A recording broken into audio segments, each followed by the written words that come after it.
Hello TDOT family, and thanks for clicking in for this week's Safety Monday. I'm Eli Jones, Data and Policy Supervisor here in OHS.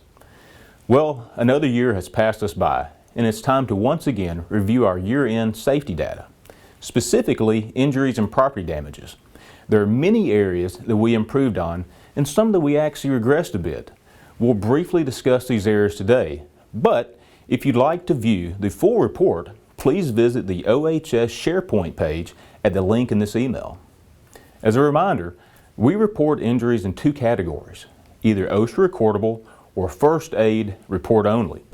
OSHA recordable injuries are roughly defined as those injuries that result in lost time, light duty, or medical treatment beyond first aid. Essentially, there are more serious type injuries, whereas a first aid report only injury is typically less severe or could have been much worse in a different setting. For today, we'll only discuss the OSHA recordables. In 2021, we experienced 111 OSHA recordable injuries, which is an 11% increase from 2020, although we worked approximately the same number of hours each year. Because of this, our yearly incident rate has increased from 2.79 to 3.16.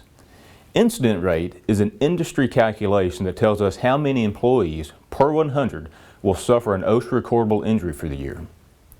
As far as who was injured, it's no surprise that our optics experienced the highest number with 64 of the 111 OSHA recordables for 2021. Technicians, mechanics, help operators, and optech seniors followed. Maintenance-related work, both in-road and off-road, continues to be an issue each year. Nearly half of our injuries occurred while performing this type of work. Garage activities, bridge inspection and repair, incident response, and winter maintenance were also areas where numerous injuries happened. We even had a large uptick in office-related injuries as well. At work and at home, the tool that each of us use the most are our hands. Our employees experienced 18 hand or finger injuries this past year, which was a slight decrease from 2020. However, we saw an increase in some areas such as back, knees, and ankles. These are typical injuries for the type of work we perform, but our office is keeping track and we're working closely with the regional safety teams to try and mitigate any future increases. Now with our remaining time, let's discuss our property damages for the year. Just like injuries, we record property damages into separate categories. The first is what we consider preventable, or where a TDOT employee is deemed to be at fault for the incident. An example of this would include an employee backing into another vehicle. The other category is non-preventable, where a TDOT employee would not be at fault. This would include incidents that are out of our control, such as an attenuator strike or rock chips in windshields. Whereas injuries for the year increased, our preventable property damages actually decreased by 16%. Districts 28 and 37 had the largest improvements for the year, with both reducing their preventable property damages by over 40%.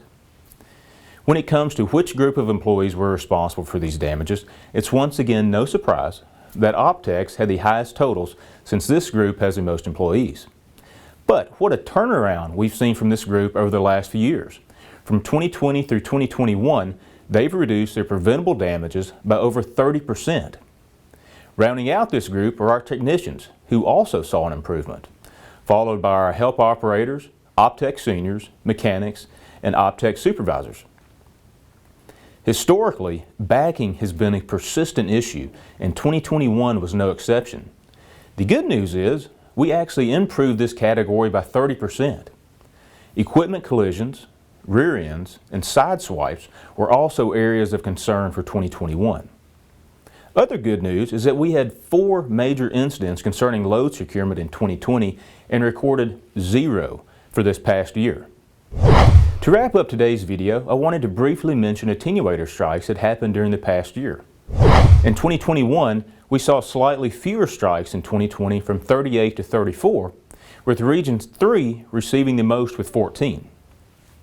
Our more populated metropolitan counties typically experience more strikes than less populated counties, but it's worth noting that over the past 2 years, 45 different counties have experienced this type of accident.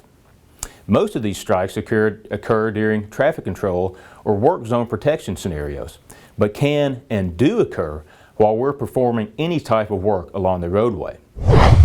Well, that wraps up our look back at 2021. From OHS and the entire department, I wanted to thank each of you for your commitment to safety this past year. The numbers show you did in 2021, but I also ask that for 2022, you continue to keep striving to be better.